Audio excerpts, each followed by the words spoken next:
Știați că Vechiul Testament este plin de indicii și profeții despre venirea Mântuitorului?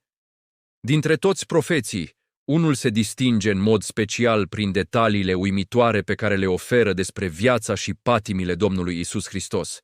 Acesta este profetul Isaia, care a trăit cu aproximativ 800 de ani înainte de nașterea lui Hristos. Haideți să explorăm împreună aceste scrieri extraordinare și să vedem cum istoria a confirmat fiecare cuvânt.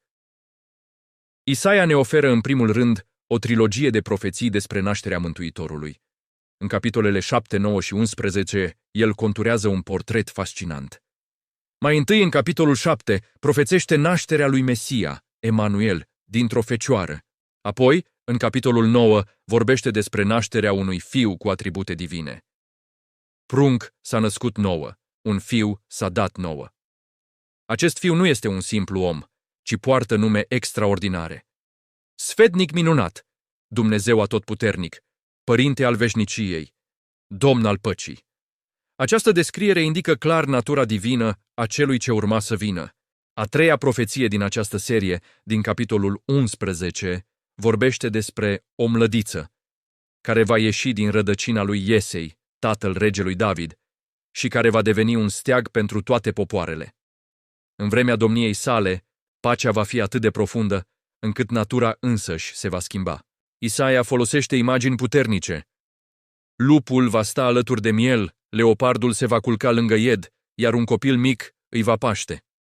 Aceste metafore descriu o transformare radicală a inimii umane, pentru că, în realitate, noi suntem lupii, leii, leoparzii și șerpii. Profeția vorbește despre o eră în care oamenii, transformați prin puterea lui, nu-și vor mai face rău unii altora. Este o viziune a unei lumi restaurate, plină de pace și armonie. Dar Isaia nu se oprește aici. El continuă cu o a doua trilogie de profeții, de data aceasta mult mai sobră și mai dureroasă, care se concentrează pe patimile Domnului. Acestea se găsesc în capitolele 49, 50 și 53. În capitolul 49 se spune că Mesia va fi lumina popoarelor, destinat să ducă mântuirea până la marginile pământului. Apoi, în capitolul 50, detaliile devin personale și cutremurătoare. Isaia scrie ca și cum ar vorbi Mesia însuși. Spatele l-am dat spre bătăi și obrajii mei spre pălmuiri. Fața mea nu am ferit-o de rușinea scuipărilor. Aceste cuvinte prefigurează cu o claritate uluitoare umilințele pe care le va îndura Hristos în timpul patimilor sale. Însă cea mai limpede, cea mai cuprinzătoare și cea mai emoționantă profeție este, fără îndoială, cea din capitolul 53. Acest text este atât de detaliat încât pare scris de un martor ocular al crucificării, nu de un om care a trăit cu secole înainte. Ascultați aceste cuvinte. Disprețuit era și cel din urmă dintre oameni, om al durerilor și cunoscător al suferinței, dar el a luat asupra și durerile noastre și cu suferințele noastre s-a împovărat. El a fost străpuns pentru păcatele noastre, zdrobit pentru fără de legile noastre. Pedeapsa care ne aduce pacea a căzut peste el și prin rănile lui noi toți ne-am vindecat. Profeția continuă, descriind cum noi toți rătăceam ca niște oi, fiecare pe calea lui, dar Domnul a făcut să cadă asupra lui nelegiuirea noastră, a tuturor. Chinuit a fost, dar s-a supus și nu, și-a deschis gura, ca un miel dus la tăiere și ca o oaie mută înaintea celor ce o tund, așa nu și-a deschis gura. Isaia vorbește despre o judecată nedreaptă, despre o viață luată de pe pământ și, cel mai important, despre scopul acestui sacrificiu. El a purtat păcatul multora și pentru cei păcătoși a mijlocit. Acum vă întreb, după ce auziți aceste cuvinte, scrise cu 800 de ani înainte de evenimente, mai poate exista vreo îndoială?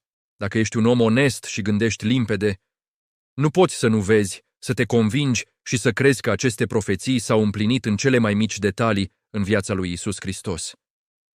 Isaia vorbește despre un sacrificiu ispășitor și mântuitor. El prevestește fapte istorice concrete, adăparea cu oțet, vânzarea pentru 30 de arginți, pălmuirea, încoronarea cu spini. Toate acestea s-au întâmplat exact așa cum au fost scrise.